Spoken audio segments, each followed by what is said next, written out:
On our anniversary. The message came at 11:47 p.m. Just a simple heart emoji, sent to my wife from a number saved under the name Contractor HVAC. I stared at it while the candle between us flickered out. Our anniversary dinner had already gone cold.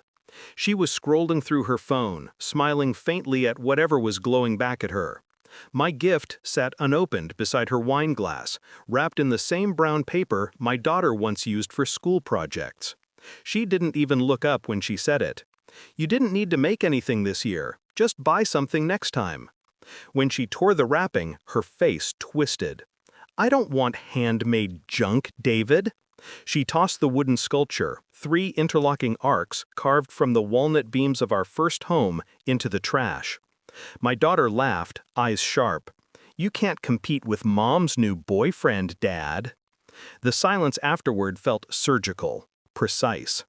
I didn't argue, didn't move, didn't breathe until they left the table. Then I took the gift from the trash, brushed off the crumbs, and set it on my desk under the low amber light of my study. The wood was still warm from her touch. By midnight, I was drafting a new real estate trust agreement. Under her name, under mine, under neither.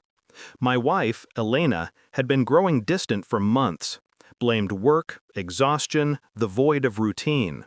But her absences had rhythm, predictable days, predictable excuses. I'm not a man prone to jealousy. I'm a man who reads contracts for a living. Patterns, clauses, intent. That's what I do. So I began reading her. The late returns, the overnights, the new perfume, spiced amber, too bold for her usual taste. The extra phone she claimed was for client calls. At first, I told myself I was imagining it. Everyone does. We all want to believe betrayal needs permission. But then I found the receipts. Dinner at the Langham. A weekend seminar that ended at a hotel in Miami, with only 1 room booked. I could almost hear her voice as she'd told me not to worry, that she just needed space. I gave it to her, more than she'd ever imagine. I didn't confront her, I observed. When she said she was at the office, I watched her GPS location crawl across the city toward the West Side lofts, the same properties our firm had just begun brokering. The same units she'd claimed were too small for investment.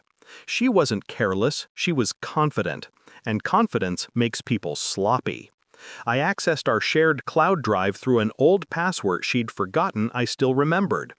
Among the folders for mortgage documents and trust deeds, there was a subfolder, Untitled. Inside, images, voice memos, video clips, her laughter, a man's voice, a toast. "To our new start, Elena." It was the same tone she'd once used when we bought our first home. The man was Marcus Hale, CEO of Hale & Finch, the rival law firm I'd beaten in 3 real estate acquisitions last year.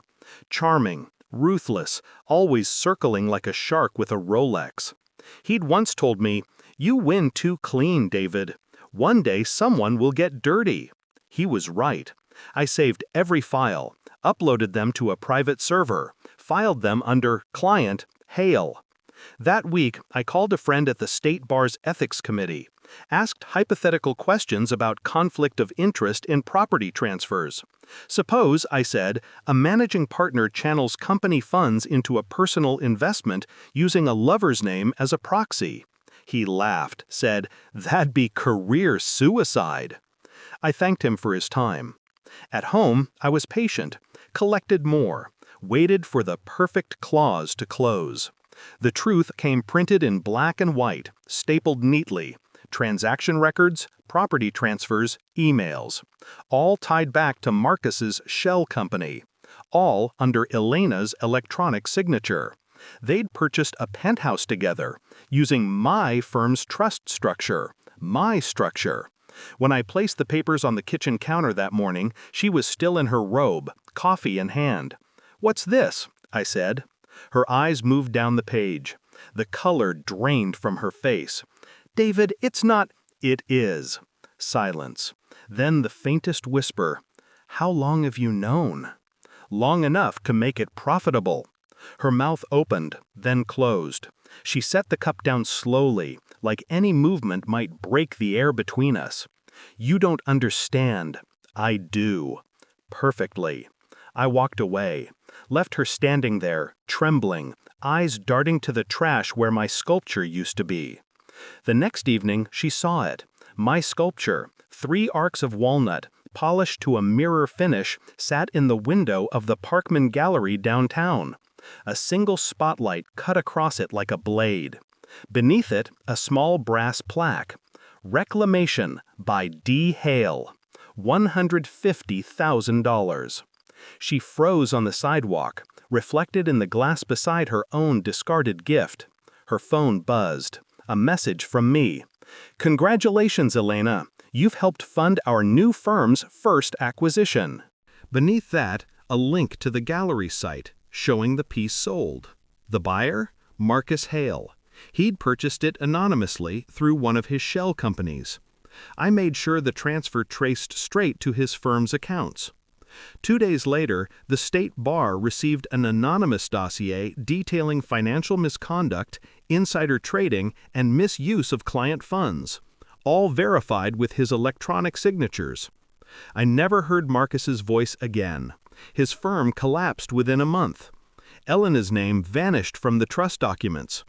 Our shared accounts dissolved quietly, legally, irrevocably.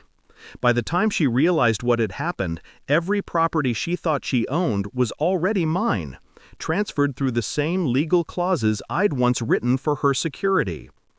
I don't dream much anymore. Sometimes I think about the night she threw my gift away, how her laughter had sounded hollow, like something rehearsed. Now the sculpture sits in my office, no longer a symbol of us, but of the transaction she never understood. Creation, destruction, ownership. People still ask about it. They say it feels sad somehow, like it's holding something back. I just tell them it's personal. Elena moved away. My daughter doesn't visit. That's fine. Distance has its own kind of peace. In the end, revenge wasn't loud. It didn't need to be. It was paperwork, signatures, silence. I didn't destroy them. I simply let the truth balance the books. And when I pass the gallery window at night, I sometimes see my reflection beside that piece. For a moment, I almost recognize the man staring back. Almost. Then I remember, I'm not the one who threw anything away.